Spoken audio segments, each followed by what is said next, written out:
This is a great moment because I attended the in-person event in February 2020 for the San Francisco MediaTek Video Tech. Turns out that was the last in-person event before COVID. And now this is the first event after the COVID. So it's my honor to be again in this stage after 2 years online Demuxed attending. So right now, this talk is mainly about pre-title. So it is well known that when we talk about pre-title, and we have to mention the Netflix team, because it is them who first time to bring up the pre-title concept to the community. So this is a well-known tech blog that was published in December 2015. So what is pre-title? It's well known, but just briefly, when we encode video, we really want to deliver the best possible quality at the minimum bit rate.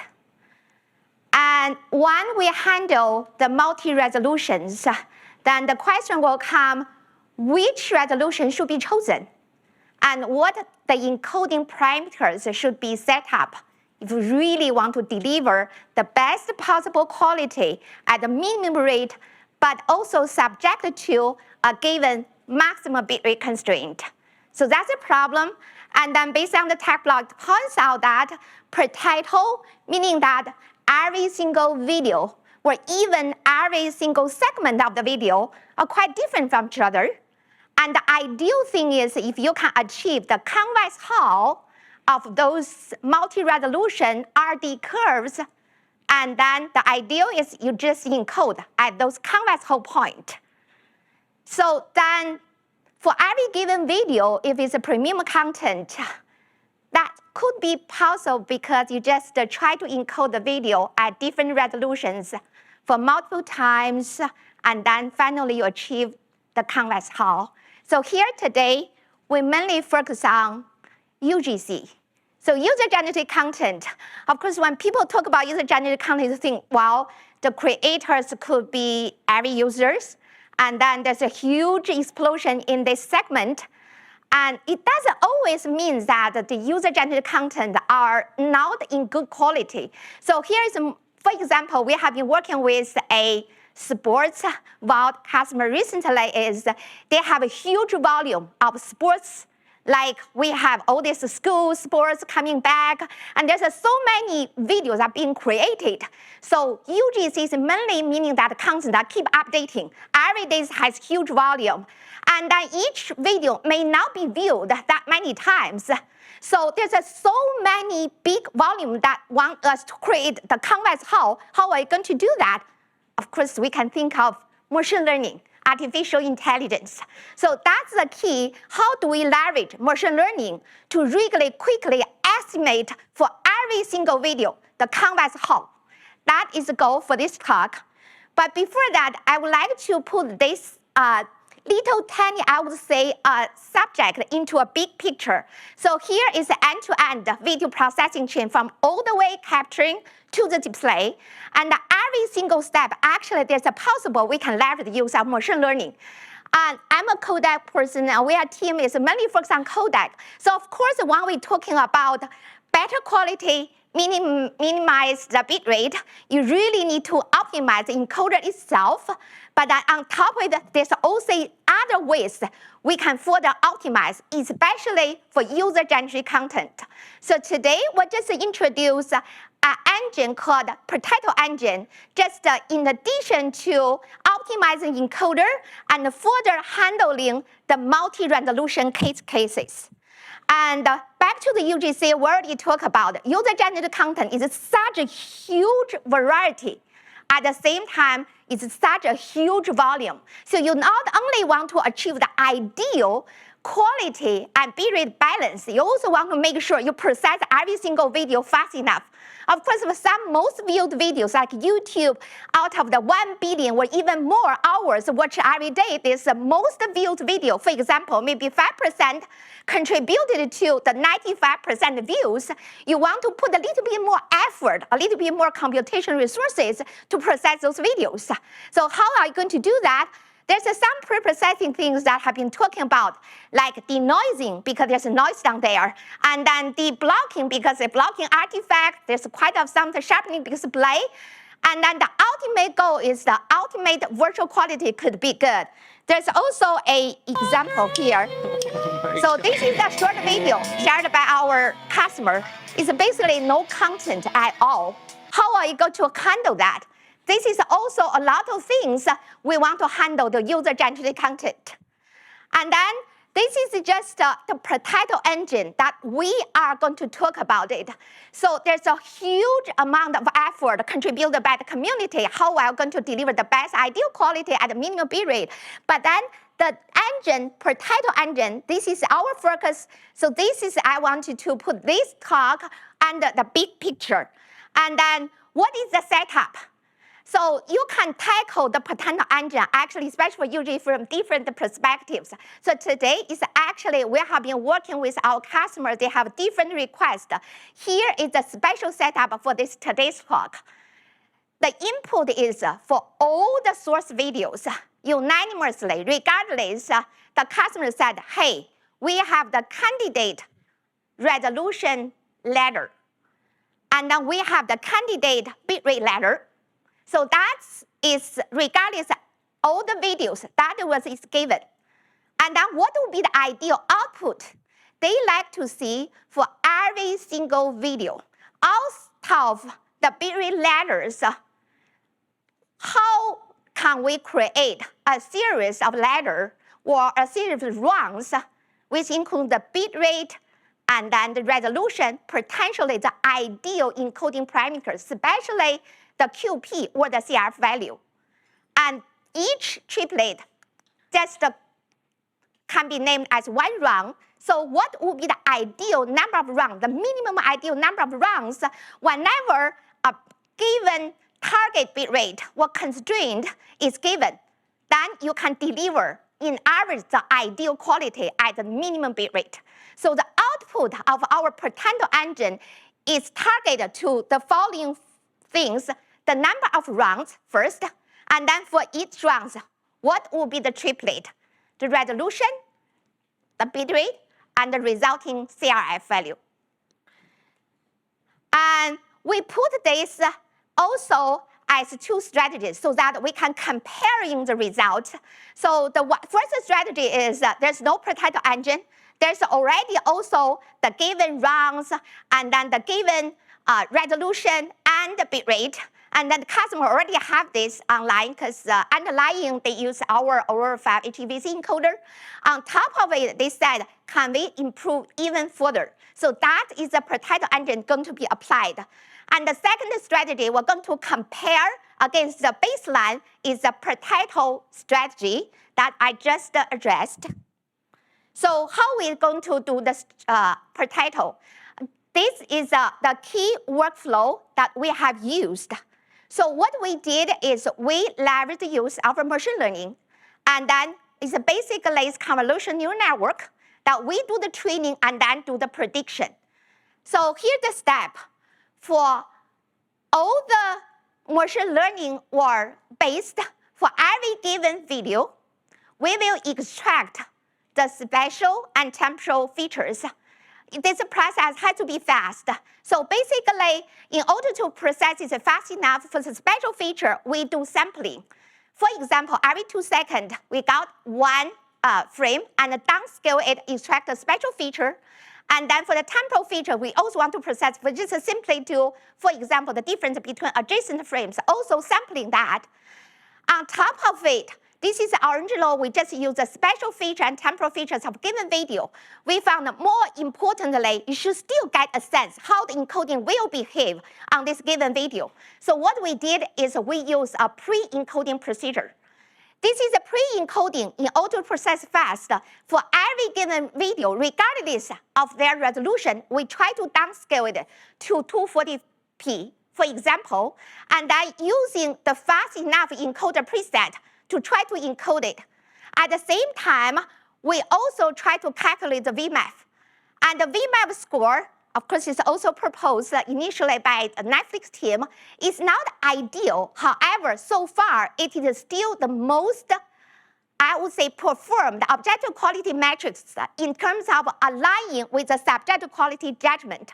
So we use the VMAP, and then at the same time, the VMAP is not calculated fast enough. So first is we use sampling, again, in the temporal domain. At the same time, we develop our own VMAP-like score, because it's not exactly will produce the VMAP result. However, fundamentally, because VMAP is a 3 quality metrics combination, we just try to underline, develop some formulas to get much faster, at least double the speed. That's try to calculate score so that the whole make the code encoding procedure fast enough. And then based on all these training features, then we will able to try to predict what is the convex hull of a given video, meaning that for any given video, what are the series of runs of the triplet? What is resolution, the bit rate, the CRF at a certain level? And then when you get the different runs ready down there, then and then next we want to see what the predefined engine can bring to us. On top of everything else, we see 2 big benefits. The first one is originally there might be many runs, for example, 6 runs that the encoder may go through and finally get ready to potential networking variations. That's what the multi-resolution, adaptive resolution is about. And then the predefined engine, after deploying it, is basically for one, specifically this example, 50 user-generated content that tests on our customer side, it can largely reduce the total number of runs by 35%. Meaning that you don't have to encode that many times anymore, and then you can also use less, like only 65 runs to get ready the same or even better performance in terms of maximum quality, minimize bit rate.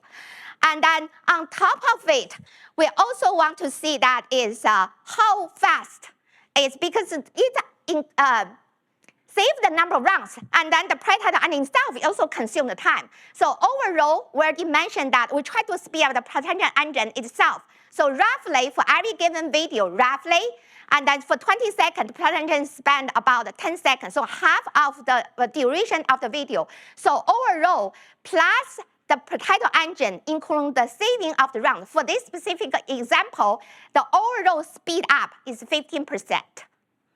And then let's give some, look at some detailed examples. For example, this is a video. Originally it has 6 runs, different resolutions, and then the predefined engine finally generated 2 runs. So you can see immediately there's a 4 round that has been saved. And then the reason now you can see that is at 720p, this is the highest resolution run for this video, and you can see that the bitrate is already should not be, it's already after 129 kilobits per second, the VMAX is already high enough.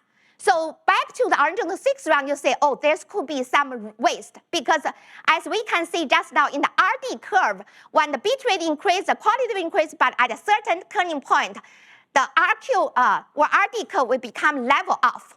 So before the turning point reached, it's indeed you don't need to generate that good VMAP for subjective quality, which is good enough for human eyes, because human eyes is not perfect, and then you can save that VMAP score by just lowering bit rate, which actually should already be delivered to the best possible video quality that can be observed by the human eyes. So in this way, it can save the number of runs.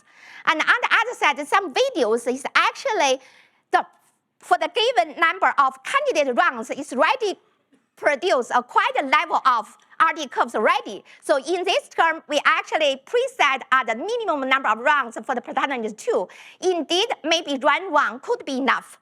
So overall, this is an example. And finalized result for this one is for 50 UGC videos that we can see that is this is a histogram of the number of rounds between these 2 strategies. You can see originally there's quite of 6, 4, 5 rounds, and after predefined engine is applied, there's a more small number of rounds produced, so largely reduces the whole number of rounds. And the other benefit is basically already mentioned that the ideal thing is you want to choose the best or most fit resolution given bitrate constraint. And then there's two more things that we should, just now we're going to mention on the higher bitrate level, the VMAP score was subjectively already good enough. You do not need to waste your time to generate too many rounds on the higher bitrate range. On the other side, there's a lower bitrate range. Sometimes we found without using the predefined, the bitrate is too low. The VMAP score is not good enough, subject to the given bitrate constraint. So here, it may be boost up a little bit the bitrate. Actually, you can see it's a greater slope at that range, so that you boost the bitrate, you actually in return get a larger video quality jump. So in this end, is also what the predefined engine should be able to figure things out. So a few examples down here, now can see for this original 6 rounds is actually starting from 480p, because I think 480p has to be the minimum resolution in the deliver. It turns out that the pretender figured out we can actually using a smaller resolution but deliver even better quality, and at almost the same level of bitrate. So here is increase the bitrate a little bit using the right resolution. It can deliver even better quality. So this is what the predefined engine need to figure things out. And here the same thing is because it's actually, if we just use one round, you can think that the original video is already so easy to be encoded. And then you can just use a relatively small bitrate and deliver a good enough quality. And here's another setup that we recently delivered. And you can see that original also 6 rounds, and we produced 2 rounds. This is the same thing at a lower bit rate. You actually just increase a smaller amount of bit rate, you end up with a good increment in the VMAP score, corresponding to a good, significant subject quality increment. And overall, also the rounds numbers has been reduced. So in summary, for this example, for the benefit of using this predefined engine, not only it saves the overall number of rounds, the overall encoding time for multi-resolution encoding is actually also save the bit rate to achieve the same quality. So for here, you have 100 user-generated video, and then there's some good examples, but if we do not counting that, overall, on top of the existing whatever codec that they have used, that has achieved in average at least 4 to 5 bitrate saving to achieve the same score. Also, this is the average number. Remember, we just mentioned for quite some videos, especially a lot of user-generated videos, and the scenes could be static. So in that time, it's actually, we suggest to boost up the bitrate in order to deliver even better quality. So overall, 4 to 5 bitrate was impressing our customers. And then on top of it, I have only 2 slides. Back to the bigger picture, user-generated content, just besides the encoding, because of the original quality, is not ideal. So ideal is, we really want to deliver the best ideal quality. And then, so there's quite some enhancer we can specifically apply. For example, everybody talk about super resolution. We talk about how also we restore, using machine learning type of more complicated, more computational resources investment to boost up the quality. And also, I think last year during the Demuxed, I talked about pseudo HDR, meaning that you use smart tone mapping to really deliver SDR video in the quality of HDR. I also talk about frame rate conversion. So for those most viewed videos, hot videos, you may really want to put a little bit more resources to get better quality. But all this will consume computational resources together with the predefined engine. Then, because of user-generated content, we already know that the quality as such, so much variety. So a appropriate module named the quality analyzer is needed.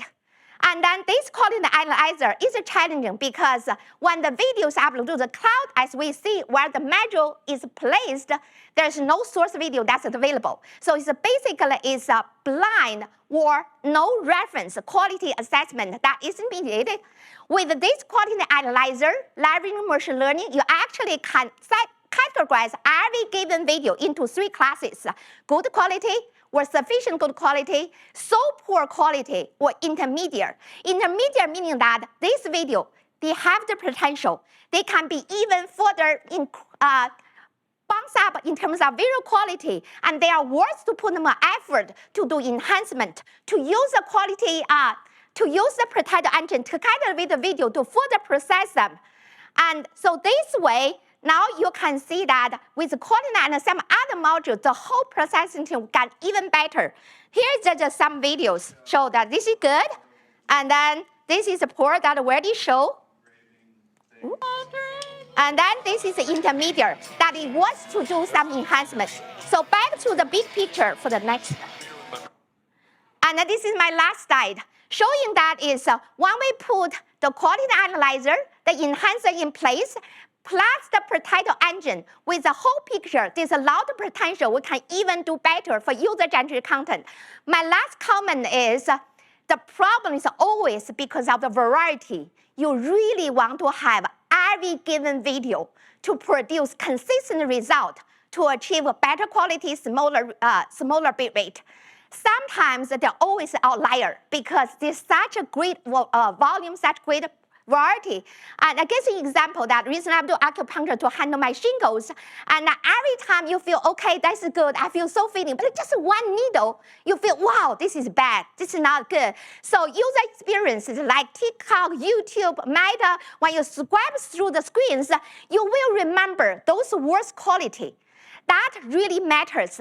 So together with the community, we are also keep our effort to make every single video to be possibly delivered is the best quality using the minimum bandwidth and the minimum green energy, minimum computation resources.